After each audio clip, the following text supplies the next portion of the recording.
La Cannes au Maroc 2025, nous sommes tous contents, nous voulons y aller, mais derrière ça, il y a des jeunes qui se sont levés pour manifester. Je cite, nous voulons des hôpitaux, nous ne voulons pas des stades. Plusieurs jeunes sont descendus afin de manifester leur mécontentement. Est-ce que c'est parce qu'ils n'aiment pas le sport? Non, je ne pense pas. Mais c'est parce qu'ils voient ce qui est caché derrière. C'est ce que nous allons décortiquer dans cette vidéo.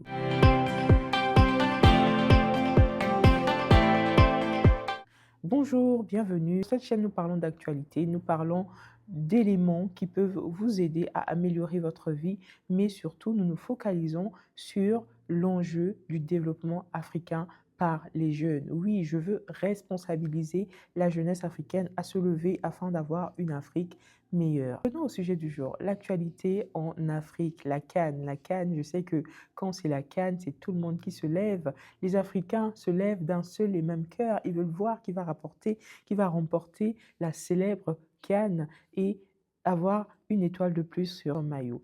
Mais le but de cette vidéo n'est pas celui-là. Le but de cette vidéo, c'est de creuser, de voir un petit peu pourquoi ces jeunes se lèvent, pourquoi ces jeunes ne veulent pas des stades et veulent des hôpitaux. Ils soulèvent là un point qui est central. Moi, dans mes études, j'ai étudié ce qu'on appelle la pyramide de Maslow, que vous connaissez certainement. La pyramide de Maslow structure 5 besoins. C'est vrai qu'elle a été critiquée par la suite, mais elle structure 5 besoins.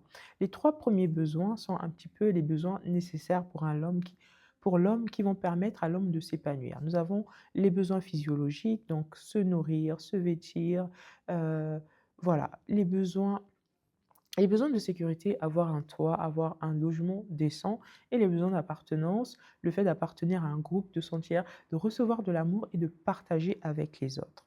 Ça, ce sont des besoins malheureusement qui, en Afrique, ne sont pas toujours répondus parce que par manque de moyens. Aujourd'hui, la jeunesse africaine a un taux de chômage. Dans les pays de l'Afrique centrale ou de l'Ouest, nous remarquons un taux de chômage qui peut avoisiner les 40 à 50% pour les jeunes. On voit à quel point c'est un vrai mal, c'est un vrai fléau. Et donc, à travers le cri de ces jeunes, nous voulons des hôpitaux, nous ne voulons pas des stades, on voit simplement ce cri qui dit nous avons besoin des éléments qui nous permettront de répondre à ces besoins de base. Avoir un emploi décent, pouvoir prendre soin de sa famille, pouvoir épouser sa bien-aimée. Parce que oui, dans mon pays, le Congo, tenez-vous bien, la dot, elle est tellement exorbitante qu'il y a beaucoup de jeunes qui préfèrent vivre en concubinage et en délaisser le mariage de côté parce que ça revient trop cher.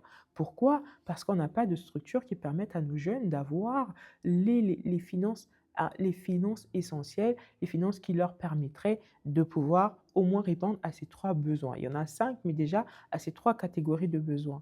Donc derrière ces cris, on voit simplement des jeunes qui disent: «Nous voulons des infrastructures qui créent de l'emploi. Nous voulons que les décideurs publics prennent en compte nos besoins». Parce que oui, en construisant des stades et en mettant de côté des hôpitaux, la construction d'hôpitaux, de routes qui fonctionnent, on voit là la non prise en considération des besoins des jeunes dans les décisions politiques qui sont prises. Alors, je ne dis pas que c'est mauvais de construire des stades. Je ne dis pas que c'est mauvais de développer le tourisme de son pays parce que oui, accueillir la Cannes, ça crée de l'emploi temporel, ça crée de l'emploi temporaire, ça permet aux gens de venir découvrir le pays, mais malheureusement, comme on dit, ce sont des emplois temporaires. Alors, comment bénéficier de cela? Comment tirer des opportunités de ces éléments. On l'a vu en Côte d'Ivoire avec la CAN en 2023.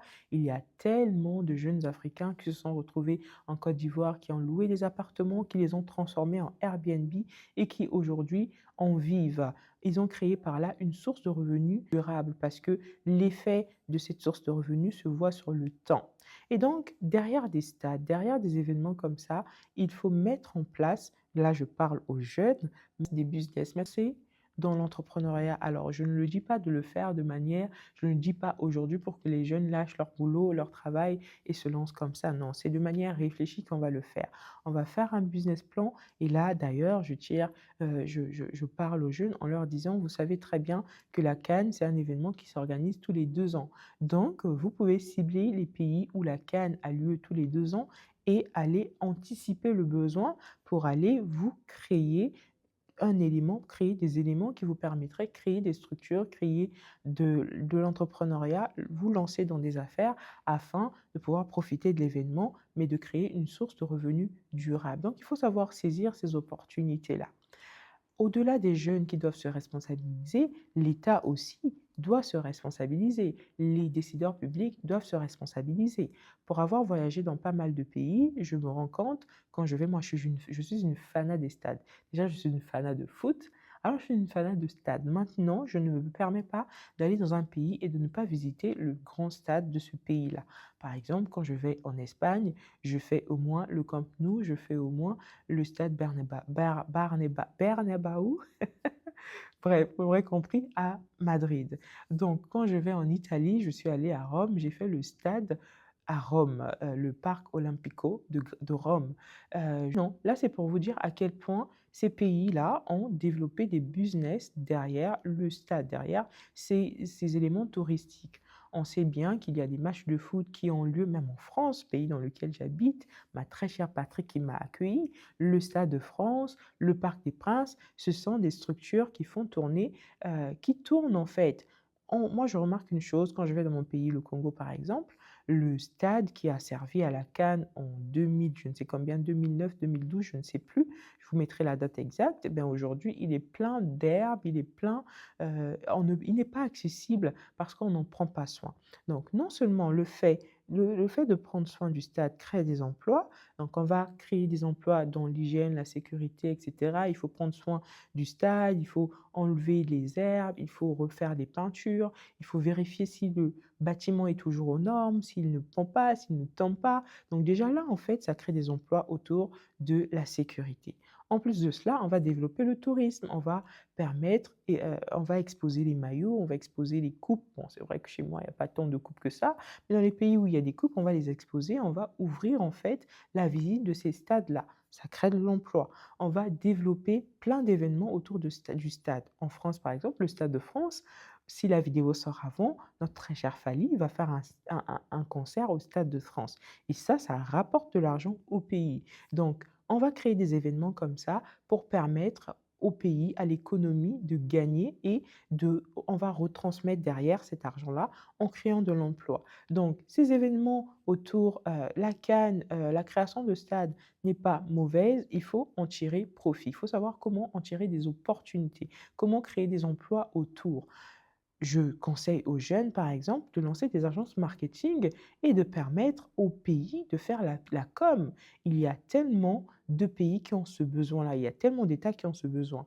Donc, vous savez que dans tel pays, il y a un événement sportif qui va arriver, lancez votre agence de com. Anticipez, faites-le à l'avance, préparez les choses. Euh, Allez-y, informez-vous et voyez comment vous pouvez créer non seulement de l'emploi pour vous, mais aussi pour les personnes autour de vous. Faites des conglomérats, faites des associations avec d'autres jeunes. Le mal de l'Africain, parfois, je vais tirer sur mes frères, je vais tirer sur moi-même, c'est qu'on aime lancer les choses nous-mêmes. On n'aime pas, surtout en Afrique centrale, on n'aime pas se mettre ensemble. Et ça, je salue mes frères de l'Afrique de l'Ouest qui organisent des tantines, qui organisent des événements ensemble, qui lancent des entreprises ensemble. C'est pas seulement la personne qui a la tête qui est vue, mais c'est tout ce qui bâtissent ensemble.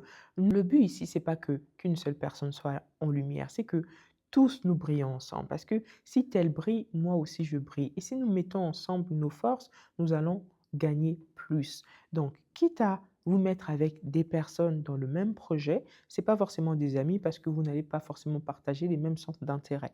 Mais vous rejoignez des groupes d'entrepreneurs, des associations qui peuvent vous permettre de développer quelque chose ensemble. Mais franchement, il y a des choses à faire, que ce soit dans la santé, dans la tech. On sait très bien que quand il y a un événement footballistique, il peut arriver que les gens se blessent, il peut arriver que les gens aient besoin d'eau, que les gens aient besoin qu'on prenne soin d'eux. Et donc, vous pouvez lancer votre petite agence qui va, en partenariat avec le stade, proposer des soins aux personnes tout de suite pendant l'événement. Vous pouvez créer des agences de voyage qui vont permettre à ce que les personnes puissent avoir un pack, donc qui les prend de l'aéroport à l'hôtel, de l'hôtel au stade. Vous créez des activités autour, des activités de tourisme, parce que quand on vient voir un match dans un pays ou quand on vient participer à un événement dans un pays, on ne va pas se limiter à participer à l'événement, on va vouloir aussi visiter. Et donc, si vous, vous avez pris le temps de lancer votre agence d'événementiel, eh ben, vous créez de l'emploi pendant cette période, mais aussi pendant les périodes d'après. Donc, derrière ce cri des jeunes, je vois non seulement une révolte derrière les décisions publiques, mais je vois aussi une opportunité. Et c'est cette opportunité que nous devons saisir, nous les jeunes. Responsabilisons-nous, responsabilisons-nous, réfléchissons. Réfléchissons à comment tirer une opportunité, comment chercher, comment aller puiser derrière les choses qui se présentent à nous. Ne restons pas là simplement dans la critique, mais faisons. Parce que quand nous allons faire, les petites actions que nous allons poser vont toucher plus de personnes que nous ne l'imaginons. Ne restons pas dans la plainte, mais agissons. C'est vraiment le cri de cœur. Je ne dénigre pas la douleur de ces personnes qui manifestent, mais je viens vraiment appeler à la responsabilisation, non seulement de nos autorités, de prendre en compte les besoins des populations, surtout des jeunes populations, de réfléchir à la mise en place de structures qui permettent à nos jeunes de s'épanouir, d'avoir des emplois et de pouvoir vivre décemment, mais aussi aux jeunes de prendre nos responsabilités. Prenons nos responsabilités, anticipons les événements autour de nous et cherchons des opportunités derrière. Cette vidéo vous aura aidé, vous aura donné des tips pour lancer vos business, qu'elle vous aura permis de mieux découvrir aussi mon continent qui est l'Afrique et qu'elle vous aura aussi donné envie de vous lancer. Si cette vidéo vous a plu, n'hésitez pas de lâcher un like, n'hésitez pas de la commenter, n'hésitez pas de la partager à quelqu'un qui a besoin d'entendre ce message. Nous avons quand même besoin de stade parce que ça permet de développer le tourisme et le tourisme est un secteur essentiel pour l'économie d'un pays, mais lançons-nous aussi dans des activités qui vont créer des emplois à long terme pour nos populations.